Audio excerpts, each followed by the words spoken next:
اس قابل نہیں رہی ہے کہ اٹھ کھڑی ہو. تو ایسی صورتحال میں ہوگا کیا؟ دیکھیے جو ہونے جا رہا ہے وہ تو بالکل واضح ہے. چند ہفتے، زیادہ سے زیادہ 2-2.5-3 مہینے ہماری سرحدوں پر جنگ مسلط کی جائے گی. تیاری کر لیجئے، جنگ آئے گی. اب تک ایز پر ٹوڈے اس کے پلانز ریڈی ہیں. اس کو روکنے کا صرف ایک طریقہ ہے کہ پاکستان میں حکومت کو تبدیل کر کے ایسی حکومت لائی جائے جو دانت توڑ جواب دے دشمنوں کو، اور واضح کر دے کہ اگر تم نے پاکستان کی طرف میلی نگاہ سے دیکھا تو پوری قوم قربانی دے کر یہ فیصل جنگ شروع تم کرو گے، ختم ہم کریں گے. لیکن یہ پیغام دینے کے لیے اگر یہ حکومت یہ کام نہیں کرتی ہے تو 2 طریقے ہو سکتے ہیں. ایک تو یہ کہ عوام الناس کا غصہ پھر اس مقام پر پہنچے، جلال اس مقام پر آئے کہ پھر سڑکوں پہ نکال کے سول ڈس اوبیڈینس موومنٹ اور کو نکال باہر کیا جائے. دوسرا طریقہ جو شارٹ کٹ ہے، اس کے لیے صرف پنڈی جانا پڑتا ہے تھوڑی دیر کے لیے. لیکن اس طریقے پہ بھی اس حکومت کو ہٹایا جا سکتا ہے. اس حکومت کے ہوتے ہوئے اگر جنگ ہوئی ہمیں شدید نقصان اٹھانا پڑے گا. لیکن یہ بات یاد رکھیے گا، نقصان اٹھانا اور بات ہے، ملک ٹوٹنا اور بات ہے، دین و آبرو سے ایمان سے چلے جانا اور بات ہے. انشاءاللہ اس میں سے کچھ بھی نہیں ہوگا. اس وقت جو انڈین پلانز ہیں وہ یہ ہیں کہ جس وقت امریکنز مشرق کی طرف مغرب کی طرف سے ہماری سرحدوں پہ داخل ہوں گے، انڈینز بھی اس موقع کا فائدہ اٹھاتے ہوئے working boundary line of control سے کوئی بہت بڑا حصہ کاٹنے کی کوشش کریں گے. امریکنز کی ذمہ داری یہ ہوگی بنیادی طور پر کہ پاکستان نیوکلیر آپشن استعمال نہ کر سکے، یا پاکستان کی فضائیہ جو امریکنز نے 2 aircraft carrier battle groups, یہ ایئر کرافٹ کیریئر بڑے بڑے جن کے ساتھ پورا بیٹل گروپ ہوتا ہے، کئی جہاز اس کے ساتھ ہوتے ہیں، ہماری سمندروں میں ہمارے سامنے کھڑے کیے ہوئے ہیں، جو ہمارا نیول بلاکیٹ بھی کریں گے اور ہمارے ان کے طیارے اس بات کا اطمینان بھی کریں گے کہ پاکستانی فضائیہ کو بہت زیادہ نقصان نہ پہنچا دے انڈیا کو. اس صورتحال میں ہمارے پاس کیا آپشن رہ جاتا ہے، جسے بات عرض کی واضح کر رہے ہیں ہم آپ کے سامنے آج پہلی دفعہ کہ اس آنے والی جنگ میں اگر آج کے حالات رہے جیسے اس وقت ہیں، قوم کارگل کی جنگ میں قوم فوج کے ساتھ نہیں تھی. جو کارگل کی جنگ میں ہوا تھا بے درخت قربانیاں دی گئی میدان جنگ پہ. سیاستدان ایک طرف تھے، میڈیا ایک طرف تھا، قوم کو معلوم ہی نہیں تھا کہ شمال کے پہاڑوں میں کیا جنگ ہو رہی ہے. نتیجہ یہ ہوا کہ فوج کو آخر میں جب ہٹایا گیا تو کسی کو معلوم ہی نہیں ہوا کہ واقعات کیا تھے. ایسٹ پاکستان میں یہی کرائسس ہوا تھا کہ فوج اپنی مقامی آبادی سے الگ ہو گئی تھی. لیکن وہاں کے آڈز بالکل ڈفرنٹ تھے. 40,000 فوج تھی صرف، اور چاروں طرف کم از کم 5 لاکھ کی فوج ہمیں گھیرے ہوئے تھی. وہاں تو لڑنا ہی تقریباً ناممکن، اور 6 کروڑ کی آبادی مخالف تھی. یہ صورتحال میں پاکستان میں نہیں ہے. مغربی جو اب پاکستان ہمارے پاس اللہ کے فضل سے فوج ایک یونٹ ہے. قوم بحیثیت ایک قوم ہے، بیدار ہے، جانتی ہے، بے چین ہے. ہم میں چوٹ ضرور پڑی ہے، ہم تھوڑا سو بھی گئے، غافل بھی ہو گئے، مرے نہیں ہیں اللہ کے فضل سے. اور وہی چنگاری اس قوم میں موجود ہے. ہمارے حکمران ضرور ناپاک ہیں، ہمارے میڈیا میں ضرور لوگ بکے ہوئے ہیں، ہم ڈپلومیسی بالکل نہیں کر رہے ہیں، معاشی طور پہ بھی کمزور ہیں. لیکن اللہ کے فضل سے مری ہوئی قوم نہیں ہے. جغرافیہ ہمارا موجود ہے اور یہ انٹیکٹ رہے گا. اگر شروع میں مار پڑ بھی جائے، مار پڑنے کا مطلب ہے ہو سکتا ہے کہ ہمارے شہروں میں یہ بامیں کریں، ہو سکتا ہے کہ ہمیں سرحدوں پہ کچھ علاقے چھوڑنے پڑے، ہو سکتا ہے کہ ہمیں پیچھے ہٹنا پڑے کچھ علاقوں میں، کیونکہ پریشر بہت شدید ہوگا 2 طرف سے. لیکن ری گروپ کر کے، ری آرگنائز کر کے، کاؤنٹر اٹیک کر کے جگہ کو لینا کوئی بڑی بات نہیں. تلک الایام نداولها بین الناس، یہ تو اوپر نیچے چوٹیں لگتی رہتی ہیں، کوئی بڑی بات نہیں. یہاں پہ قوموں کے حوصلے بلند ہونے چاہیے. جو قوم زندہ ہوگی جیتے گی آخر میں وہی قوم جس کے حوصلے بلند ہوں گے، جس کو اپنی فتح پہ یقین ہوگا، جس کو اپنے اللہ پہ بھروسہ ہوگا، اور جو اس یقین کے ساتھ جائے گا کہ ہم نے 47 کا بدلہ بھی لینا ہے اور 71 کا بدلہ بھی لینا ہے. ہم ایک ایک خون کا حساب لیں گے. جنگ شروع یہ کریں گے، ہم پھر کہہ رہے ہیں اللہ کی قسم ختم ہم خود کریں گے اس کو. لیکن اس کے لیے حوصلہ رکھنے کی ضرورت ہے، مایوس ہونے کی ضرورت نہیں ہے. کوئی پاکستان نہیں ٹوٹ رہا ہے اللہ کے فضل سے. ہم نے اپنی غلطیاں کی ہیں، ہمارے اپنے اعمال ہیں جو ہمارے اعمال ہیں اس وقت، اس کی سزا ہمیں لگے گی، کفارہ دینا پڑے گا. لیکن صرف کفارہ ہے. انشاءاللہ کفارے کے بدلے اللہ تعالیٰ غلطیاں اگلی پچھلی معاف فرماتا ہے. انشاءاللہ خیر ہوگی اس معاملے میں. اس وقت اللہ کے فضل سے اگر ٹیکنالوجی کمپیریزن کریں تو Pakistan air force Indian air force سے کمزور ہے. ہماری آرم فورسز کے پاس نئے ویپن سسٹم نہیں ہیں جو انڈینز کے پاس ہیں. انڈینز اسرائیل سے بھی لے رہے ہیں، روس سے بھی لے رہے ہیں، امریکہ سے بھی لے رہے ہیں. لہذا ویپنز کے اوپر تو ہم کبھی بھی مقابلہ نہیں کر سکے ان کے ساتھ. ہماری تاریخ گواہ ہے 1400 سال کی کہ مسلمانوں نے کبھی طاقت کے توازن پہ جنگیں نہیں جیتی ہیں. ہم نے جنگیں جیتی ہیں تو اس کردار پر، اس اخلاق پر، اس جرأت پہ، اس جذبہ شہادت پہ کہ جو ہماری میراث ہے. ایک عجیب و غریب واقعہ آپ کو تاریخ اسلام کا سناتے ہیں.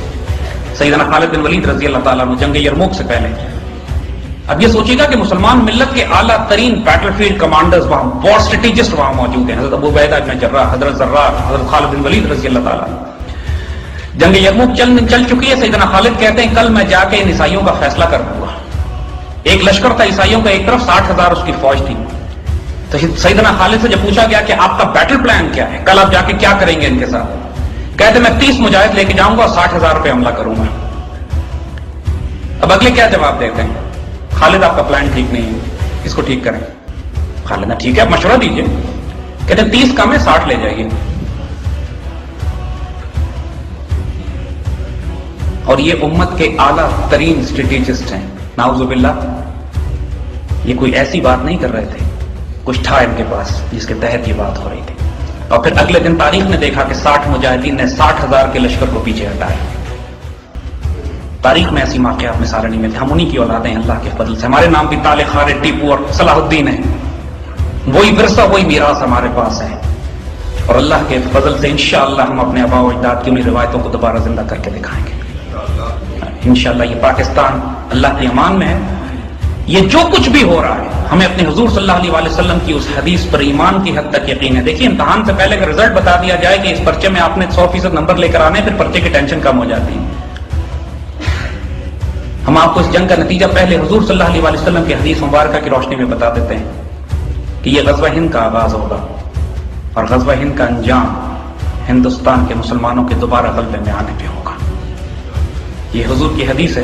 جس طرح قسطنطنیہ کی حدیث جس پر مسلمان 900 سال تک اپنی ملٹری کیمپینز بلڈ کرتے رہے، لتفتحن القسطنطنیہ فنعم الامیر امیرھا نعم الجیش ذالک الجیش.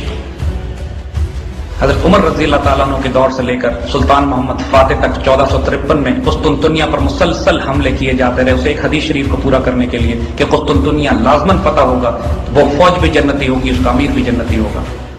اور دوسری حدیث حضور صلی اللہ علیہ وسلم نے غزوہ ہند کے حوالے سے فرمائی ہے کہ یہ فوج جو کیپچر کرے گی انڈیا کو، پھر یہ پلٹ کے جائے گی اسرائیل کے خلاف فلسطین میں، اور یہ ہونا باقی ہے، بھی ہوا نہیں ہے. اور انشاءاللہ اس جنگ کے شہداء افضل الشہداء ہیں اور اس جنگ کے غازی اعلیٰ ترین غازی ہیں. اللہ نے یہ نصیب پاکستانی قوم کے حق میں رکھا. اپنے نصیب کو ضائع نہ کیجیے. ہم نے غلطیاں کی ہیں، لیکن یہ توبہ اور استغفار کا وقت بھی ہے اور جرأت و دلیری کا بھی. اللہ سے دعا کیجیے. جنگ طلب نہیں کرنی چاہیے، لیکن جب وہ آ جائے پھر پیٹ بھی نہیں دکھانی ہمیں. اللہ کی امان اور عافیت میں رہیں. انشاءاللہ اللہ پاکستان کا حامی و ناصر ہو.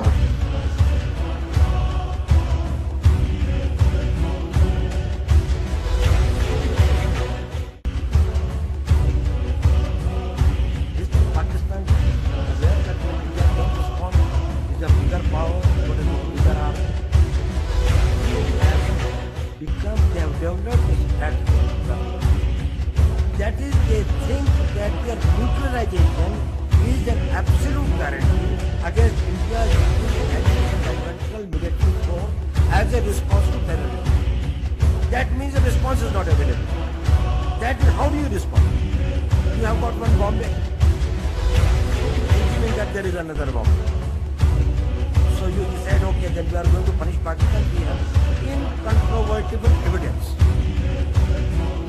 that they have Indus supporting the attack on us. But then we should be prepared for a nuclear engagement. And in the nuclear engagement, we have got a no first use doctrine, whereas they don't have the no first use. And if Pakistan as a state is going to get defeated, it will use its existing option. And if it has got China as a strategic partner, we have got 65% of our international border, land border. We have got 50,000 kilometers of land border, totally under a system that we will fight it out, and it will be a two-front war. So once you think about a military retaliation, there is a serious question mark. Not that we should not think about it. But, and as Dr. Hajjus was telling, that probably our prospective defense budget, which was this thing that we do the long-term planning and then allocate the funds, is not there. And year to year we need, and we can only plan it for a year's time. And these military preparation, R&D development,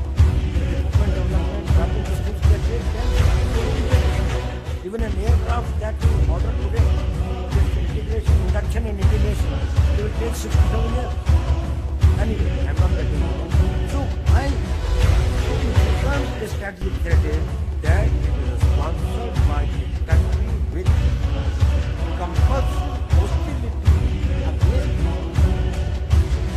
highly criticizing India's retaliation of them because of forcing its tolerance threshold to go